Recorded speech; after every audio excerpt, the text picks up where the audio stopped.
मीडियामध्ये न येता पडद्याआड राहून आपल्या विरोधकांचा बंदोबस्त कसा करायचा हे जर कोणाकडून शिकायचे असेल तर अर्थातच एकच नाव समोर येते, ते म्हणजे शरद पवार. गेल्या 2 दिवसांपासून मीडियामध्ये एक बातमी मोठ्या चवीनं चर्चिली जात आहे आणि ती बातमी तुमच्यापर्यंतही पोहोचली असेलच.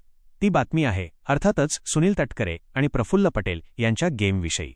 याचे कारण ठरले ते सुनेत्रा पवार यांनी पाठवलेले एक पत्र, ज्यामध्ये त्यांनी राष्ट्रीय कार्यकारिणीतून तटकरे आणि पटेल यांच्या नावावर फुली मारली. आता तुम्ही म्हणाल की या विषयाशी शरद पवारांचा काय संबंध येतो? तर यात एक अतिशय रंजक गोष्ट दडलेली आहे. अजितदादांच्या पक्षातील भूमिकेपासून ते आजतागायत रोहित पवार हे सातत्याने आक्रमक ॲग्रेसिव्ह झाले आहेत. त्यांनी थेट सुनील तटकरे आणि प्रफुल्ल पटेल यांना अंगावर घेतले आहे. ही जोडी अँटी पवार लॉबी म्हणून ओळखली जाते. अजितदादांचा पक्ष आणि शरद पवार यांच्यात कधीही सलोख्याचे संबंध येऊ नयेत यासाठी सातत्याने काही ना काही खटपटी करणारी ही मंडळी म्हणून ओळखली जाते. सुरुवातीला सुनील तटकरे यांनी सांगितले होते की मला विलिनीकरणाची काहीच माहिती नाही. मात्र 15 दिवसांपूर्वी त्यांनी घुमजाव करत हो मला याविषयी कल्पना आहे असे सांगितले. सांगायचे तात्पर्य एवढेच की रोहित पवारांनी या लोकांना थेट अंगावर घेतले आहे.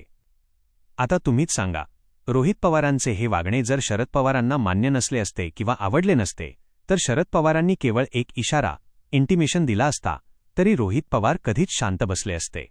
परंतु तसे झाले नाही. सध्या परिस्थिती अशी आहे की शरद पवार मोठे नेते असल्याने ते थेट प्रफुल्ल पटेल किंवा सुनील तटकरे यांना टार्गेट करू शकत नाहीत. म्हणूनच पडद्याआड सर्व सूत्रे हलवली जात आहेत.